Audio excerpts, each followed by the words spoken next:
All right, another book for you, The Most Magnificent Thing by Ashley Spires. Some of you guys may have heard this because I think this was in our books from last year. Let's just see.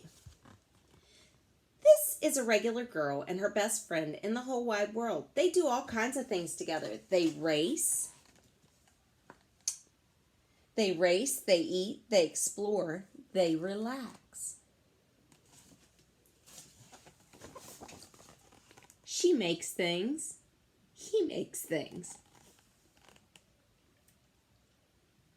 One day, I gotta turn the book around. One day, the girl has a wonderful idea. She is going to make the most magnificent thing.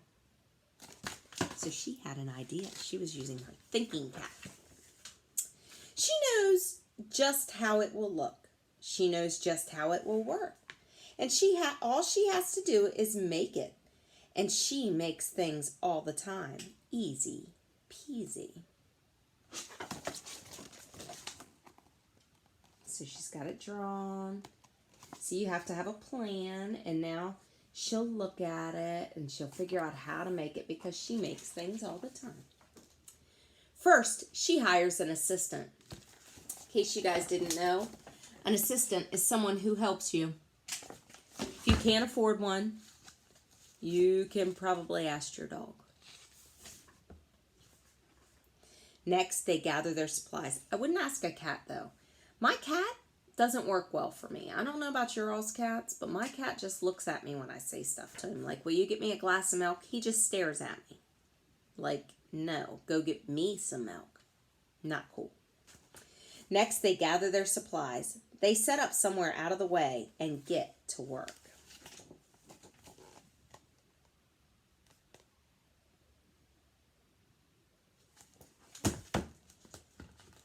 I like how the background is black and white, but everybody up in the front, like the people, are all colorful. I like that part of this book. The girl tinkers and hammers and measures, while her assistant pounces and growls and chews.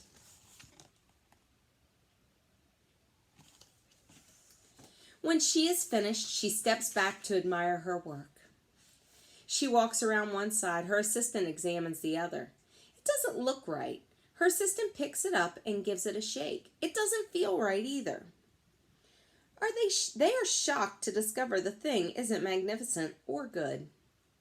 It isn't any kind of sort of okay. It's all wrong. The girl tosses it aside and gives it another go.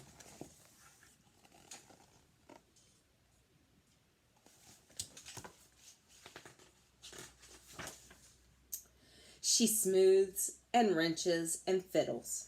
Her assistant circles and tugs and wags. When she finishes, she stands up and takes a long look at it. Her assistant gives it a nudge with his paws. The thing is still wrong. She decides to try again.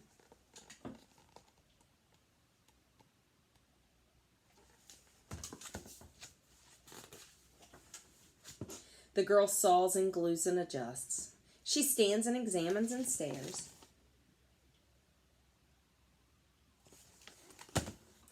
She twists and tweaks and fastens. She fixes and straightens and studies.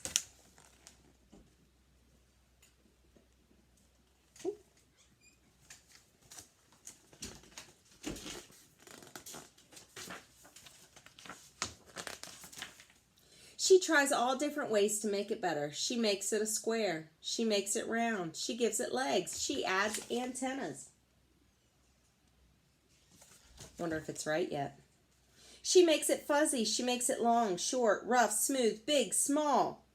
One even smells of stinky cheese. But none of them are magnificent. I got to do something about these glasses. They keep sliding down my nose. Oh, you can't see all the stinky ones. Okay, let's see.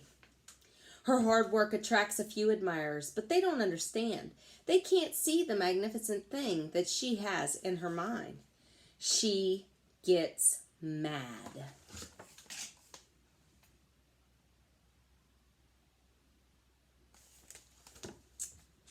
seems pretty angry right now. The angrier she gets, the faster she works. She smashes pieces into shape. She jams parts together. She pummels the little bits in. Her hands feel too big to work, and her brain is too full of not right things. If only the thing would just work.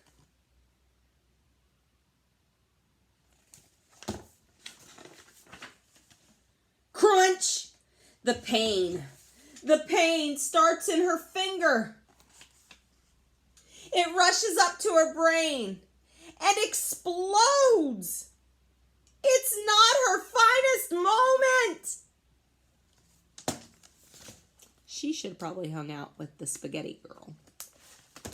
I don't know. I'm no good at this. I quit. Her assistant suggests a walk.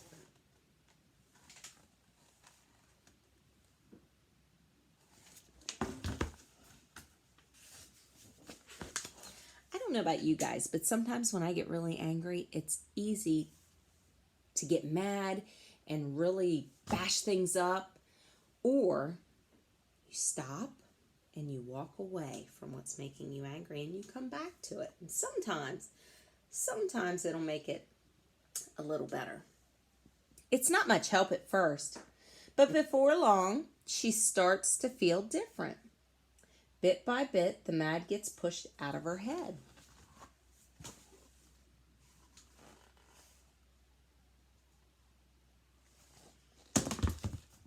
Probably when she got to the cupcake stand. As they stroll along, she comes across the first wrong thing she made. The bad feelings are about to start all over again. She notices something surprising. There are some parts of wrong things that are really quite right. The bolts on one, the shape of another, the wheel to seat ratio of the next. There are all sorts of parts she likes.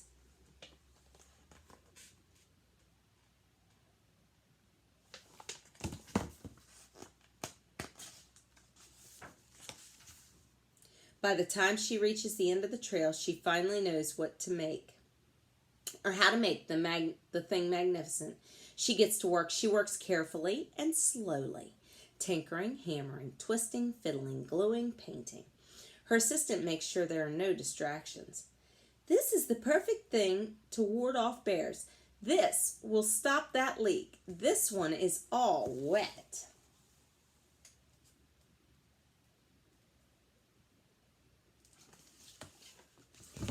The afternoon fades into evening. Finally, she's finished. She alerts her assistant. The pair take a good long look. It leans a little to the left, and it's a bit heavier than expected. The color could use a bit of work, too, but it's just what she wanted. They climb aboard and take it for a spin. They are not disappointed. It really is the most magnificent thing. Check that out. She made a scooter with a sidecar. How cool is that? Well, I think it's pretty magnificent. All right, now some of you guys on Earth Day, or when I read the book about making something out of stuff around your house, did this already, but maybe you can make a most magnificent thing.